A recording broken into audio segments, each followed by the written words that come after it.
কাল সুপ্রিম কোর্টে ফের এসআইআর মামলার শুনানি। বাংলার এসআইআর মামলার শুনানি শীর্ষ আদালতে।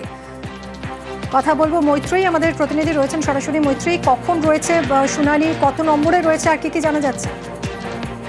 দেখো, আগামীকাল প্রধান বিচারপতি সূর্যকান্তর বেঞ্চে বেলা 31 নম্বরে এই মামলাটি নথিভুক্ত রয়েছে এবং যদি সব ঠিক থাকে তাহলে বেলার মধ্যে 12টা থেকে 1টার মধ্যেই মামলা ওঠার সম্ভাবনা রয়েছে।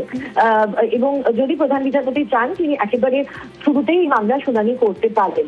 তবে সবটাই নির্ভর করছে আগামীকাল প্রধান বিচারপতির তরফ থেকে কি সিদ্ধান্ত নেওয়া হয় তার উপরে। শেষ দিন মামলা হয়েছিল, এই মামলা শুনানি হয়েছিল, সেদিন আমরা দেখেছিলাম যে রাজ্যের তরফ থেকে জাতীয় নির্বাচন নিজেদের যে তারা যেরকম ভাবে জানিয়েছিলেন সেই অনুযায়ী কর্মী দেওয়া হয়েছিল। 8,505 জন কর্মীকে বহাল করা হয়েছিল রাজ্যের তরফ থেকে এবং একই সঙ্গে তাদেরকে মাইক্রো অবজারভারের বদলে দায়িত্বে এবং এইআরওর বদলে দায়িত্বে নেওয়ার কথা, কাজে লাগানোর কথা সর্বোচ্চ আদালত নির্দেশ দিয়েছিল এবং একই সঙ্গে সর্বোচ্চ আদালত এটাও বলে দিয়েছিল যে মাইক্রো অবজারভারের কোনো রকমের কোনো সিদ্ধান্ত চূড়ান্ত সিদ্ধান্ত নেবে না। চূড়ান্ত সিদ্ধান্ত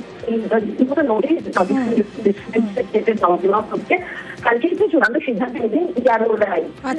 সেই পরিস্থিতিতে দাঁড়িয়ে এখন দেখার যে তৃণমূলের মমতা বন্দ্যোপাধ্যায় তিনি তো বটেই এবং তার সঙ্গে সঙ্গে অন্যান্য পিটিশনার যারা রয়েছে তাদের থেকে নির্বাচন জানানো হয়।